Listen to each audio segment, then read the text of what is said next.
Oke, bisa segera kita mulai ya untuk perkuliahan hari ini. Untuk pertemuan ke-11 mata kuliah e-bisnis dan e-commerce. Materi kita hari ini adalah e-payment ya. E-payment yang akan kita bahas mengenai e-payment di dalam e-bisnis, e-commerce ataupun jual beli di elektronik internet. Seperti itu ya. Mengingatkan kembali untuk pengabsenan, jangan sampai ketinggalan. Kemudian untuk selalu menyimak ya, jangan hanya absen saja kemudian ditinggal nanti tidak paham ya.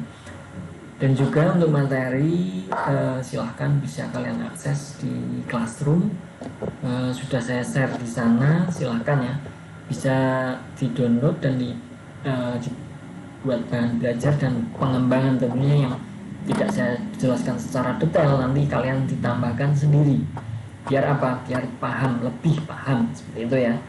Karena kalau hanya mengandalkan poin-poinnya saja mungkin yang saya jelaskan itu tidak sepenuhnya terlalu paham, bisa ditambahkan sendiri. Jadi ada inovasi dari kalian sendiri ya, jangan hanya mengandalkan yang bahan dari saya saja, seperti itu ya. Kemudian karena ini pertemuan 11 ya, mungkin sedikit info. Kita ketinggalan satu libur ya, mungkin minggu depannya juga ada libur lagi. Yang saya tawarkan seperti itu, nanti ada beberapa ataupun kekurangan dalam pembelajaran mungkin akan saya tambahkan di hari tenang. Kita tetap upload ya, mungkin akan saya buatkan video juga. Kalian yang terpenting adalah absen ya, karena biar tidak ketinggalan jauh. Nanti kalau saya gabungkan semua nanti malah menjadi bingung. Kalau memang harus ada yang digabungkan ya tidak apa-apa, nanti ada penggabungan materi ya kalau memang waktunya tidak cukup untuk kita pertemuan ke-14 tersebut. Oke, itu hanya sekedar sedikit info, nanti akan saya infokan kembali pada saat waktunya, seperti itu ya. Oke, kita langsung ke materi saja. Pertemuan 11 e-payment.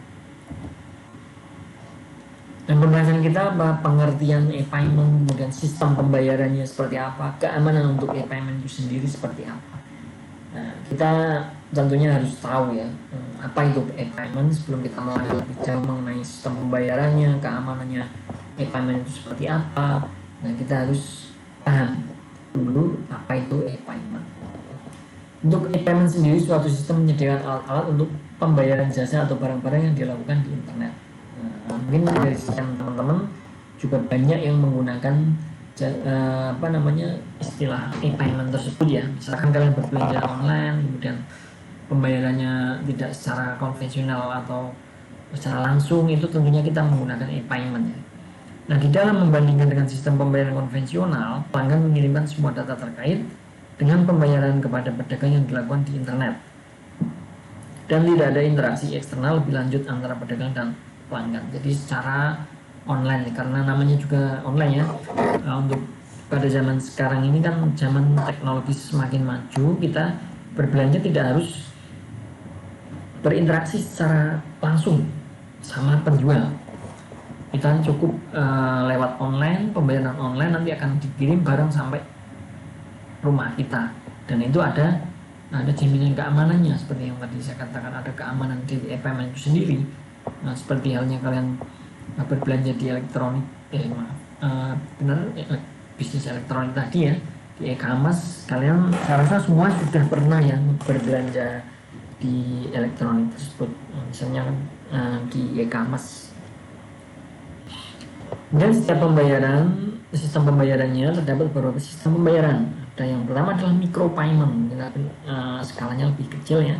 Kemudian e-wallet, saya sudah pernah dengar ya, e-wallet, cash, digital cash ya, menggunakan uang digital.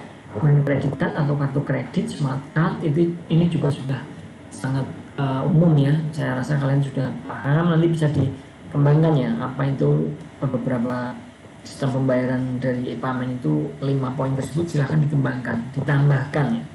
Udah ada electronic bill, prepayments, dan payment. Jadi sistem menggunakan bill, kemudian nanti kita akan diarahkan untuk membayar transaksi yang kita lakukan, seperti itu ya. Jadi dari 5 poin tersebut sebagai PR kalian adalah ditambahkan. penjabaran lebih lanjutnya seperti apa, micropayment itu apa sih? Nah, nanti bisa saja saya tanyakan di ujian, tapi tidak saya jelaskan, saya skip, mungkin akan makan banyak waktu ya karena ada beberapa poin. Silahkan ini sebagai pengetahuan saja untuk berinovasi. Oke, kita ke keamanan untuk e-payment itu sendiri. Nah, bagaimana apakah menggunakan e-payment itu apakah aman? Nah, untuk menjaga keamanan pembayarannya, kita ada beberapa poin. Ada yang pertama adalah public key infrastructure atau PKI. Kemudian public key encryption, ada digital signature atau tanda tangan digital. Kemudian sertifikat digital, secure secret layer atau SSL. Kemudian transport layer security atau TLS. Kemudian yang terakhir adalah secure electronic transaction atau SET. Jadi di keamanan untuk e-payment itu sendiri kita perlu tahu untuk menjaga keamanan dalam pembayaran di transaksi elektronik atau e-commerce ini, apakah benar-benar aman, secure ya.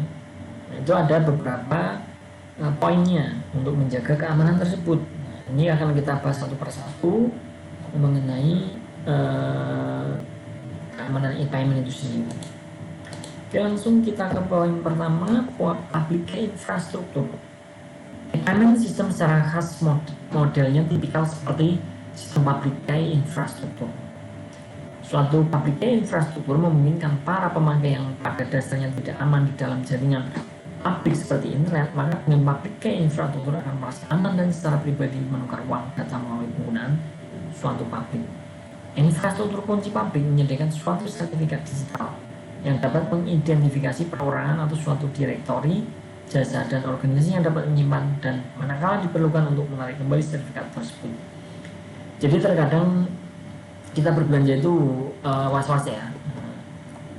Tapi ya, seiring perkembangan zaman di setiap e-commerce, di e-business itu pasti ya mereka sudah menggunakan keamanan tertentu yang salah satunya adalah public key infrastructure tadi. Jadi di dalam kita tidak perlu khawatir dengan adanya public key tersebut akan benar-benar aman ya. Secara pribadi menukar uang dan mulai menggunakan suatu publik walaupun kita berbelanja di internet itu akan aman. Yang berikutnya ada public key inscription, suatu proses pengkodean data mentah menjadi data yang tersamar yang dikirim oleh pengirim yang dapat disampaikan oleh penerima dengan keamanan teknik pemetaan tertentu. Kriteria keamanan yang dipergunakan dalam kriptografi adalah ada kerahasiaan, confidentiality, autentisitas, authenticity, integritas, integrity tidak dapat disangkal. Jenis kriptografi yang paling umum digunakan adalah algoritma simetris atau symmetric algorithm. Jadi ini adalah kunci publik, kunci untuk public enkripsinya ya. Nanti menjadi data yang tersamar pada saat dikirimkan oleh mungkin bisa dikatakan pihak ketiga tidak melihat apa yang dikirimkan oleh pihak pertama, kemudian ke pihak kedua atau penjual atau pembeli ya. Nah, nanti keamanannya itu ada beberapa yang dipergunakan yaitu menggunakan kriptografi tersebut. Nah, itu adalah kerahasiaan, autentisitas, integritas tidak dapat disangkal. Nah, ini algoritmanya adalah simetris. Oke. Berikutnya ada public key algorithm, algoritma kunci public key. Nah, ini disebut juga dengan algoritma asimetris ya, beda dengan tadi kebalikannya, yaitu algoritma yang menggunakan kunci yang berbeda pada saat melakukan enkripsi dan melakukan enkripsi. Jadi pada saat kita mengirim dan penerima itu berbeda key-nya atau kuncinya. Nah, ini agar apa? Agar menjaga lebih amannya mungkin seperti itu.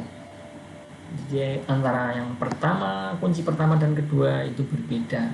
Enkripsinya misalkan 123 kemudian ternyata deskripsinya adalah 1266 misalnya. Ini sebagai contoh saja.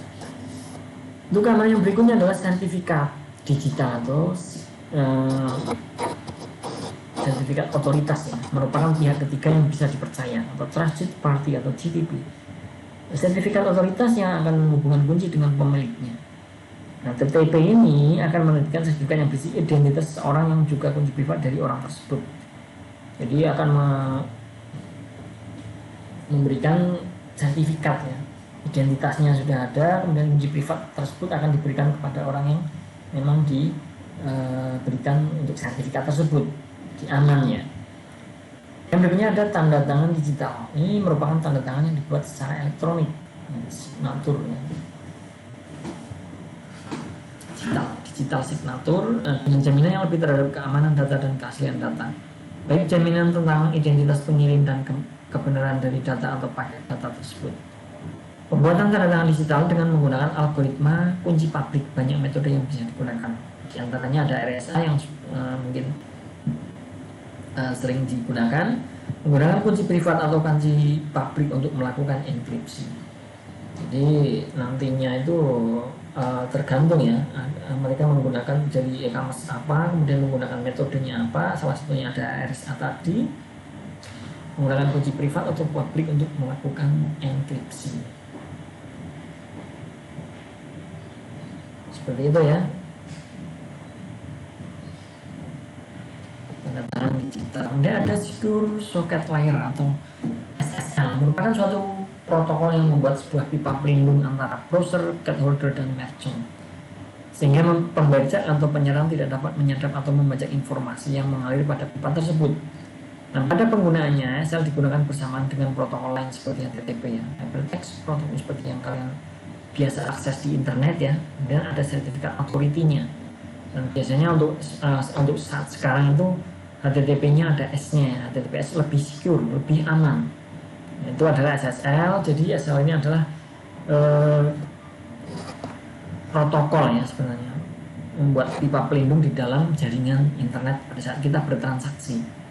Contohnya ini seperti ini, SSL manajernya ya, ada private key-nya, kemudian sertifikat CSR, barulah ke CRT seperti itu. Dan ada transport layer security, TLS, adalah protokol kriptografik yang menyediakan keamanan komunikasi pada internet seperti email, faxing, dan simili ya, kemudian perpindahan data lain. Jadi ini adalah protokol kriptografi yang dalam keamanannya itu pada internet, email misalnya, pada saat kalian mengirim sebuah data, mengirim sebuah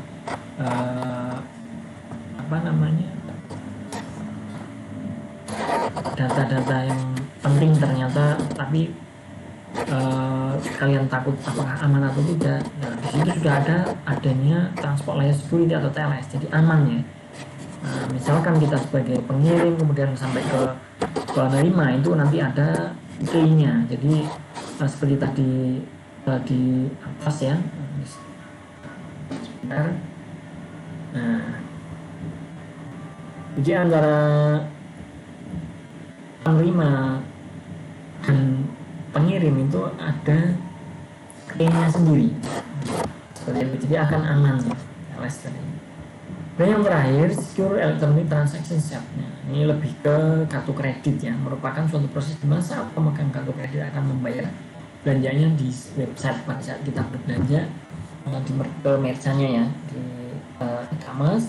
Dan pemegang kartu akan memasukkan surat perintah pembayaran dan informasi kartu ke dalam sebuah amplop digital yang hanya bisa dibuka oleh payment gateway. Amplop tersebut beserta surat pemesanan barang dikirim ke merchant. Merchant akan memproses suatu pemesanan barang serta mengirimkan amplop digital tersebut kepada payment gateway yang akan melakukan otorisasi. Jadi tidak langsung saja ya, tapi ada otorisasi juga. Kemudian payment gateway melakukan otorisasi dan jika disetujui akan mengirimkan kode otorisasi kepada merchantnya atau penerima pembayaran. Kemudian merchant kemudian mengirimkan barang tersebut kepada pemegang kartu kredit bahwa sudah bisa dikirimkan, barulah kita enter misalkan, barulah kita melakukan pembayaran. Jadi algoritmanya seperti itu, walaupun secara langsung untuk kita menggunakan sepertinya sangat simpel. Kita tinggal memasukkan kartu kemudian kita membayar, ada nominalnya berapa dan keperluan untuk apa, kemudian nomornya berapa ya, misalkan nomornya untuk transaksi. Tapi sebenarnya untuk algoritmanya adalah jalannya seperti itu. Itulah adalah set ya, Secure Electronic Transaksi lebih ke kartu kredit. Oke, seperti itu ya untuk hari ini. Saya rasa mengenai e-payment ya, e-payment tadi sudah kita bahas mengenai pengertiannya, sistem pembayarannya, terus tentunya keamanan daripada untuk e-payment itu sendiri apakah aman. Nah, itu sudah kita bahas ya. Nanti kalian silahkan kalau memang ada pertanyaan silahkan dipertanyakan di kolom komentar maupun ke kontak saya langsung boleh ya. Kemudian untuk yang perlu kalian tambahkan silahkan ditambahkan ya. Download dulu materi dari saya di Classroom, kemudian nanti kalian tambahkan yang belum terlalu jelas dikembangkan, dijabarkan seperti itu ya. Itulah materi yang kita bahas hari ini, e-payment ya. Jadi kita melakukan pembayaran transaksi di e-commerce, bisnis e-commerce di internet ya, elektronik bisnis ya. Oke, seperti itu ya yang sekiranya yang kita bahas hari ini mengenai e-payment tadi ya. Silakan nanti kalau mau ada pertanyaan ataupun belum paham silakan dipertanyakan, kalau sudah paham silakan dipaham kembali, dan juga jangan lupa ditambahkannya yang belum saya jelaskan secara rinci itu sebagai PR kalian adalah ditambahkan. Jadi nanti akan lebih lebih paham kembali ya. Kalau kalian menambahkan sendiri kan pasti kalian akan lebih paham lagi. Oh, saya telah menambahkan mengenai micropayment misalnya. Oh iya, micropayment itu seperti ini. Nah, itu jadi kalian akan nantinya ingat ya, lebih ingat lagi. Nah, itu sebuah salah satu metode sebenarnya, tidak apa-apa ya. Nah, ini sebagai inovasi kalian saja nanti biar tidak terlalu monoton menerima materi dari saya kemudian disimpan nanti dipelajari pada saat mau tes sudah itu begitu terus, itu namanya tidak ada inovasinya. Seperti itu ya. Ini hanya untuk penambah biar lebih giat saja. Itu terima kasih untuk teman-teman semua yang sudah di dalam perkuliahan hari ini. Semoga apa yang saya sampaikan bisa dimengerti, bisa dipahami, bisa diimplementasikan bagi yang pelaku e-bisnis ya, yang sudah punya e-commerce misalkan, atau yang mau belajar memulai. Itu tentunya materi-materi yang dari saya itu bisa dipergunakan ya sebagai acuan. Seperti itu, terima kasih. Saya akhiri untuk pertemuan kali ini mata kuliah e-bisnis e-commerce untuk pertemuan ke-11 ya, yang kita bahas menggunakan e-payment tadi. Saya akhiri. Wassalamualaikum warahmatullahi wabarakatuh. Salam sejahtera untuk kita semua. Selamat beraktivitas kembali. Terima kasih.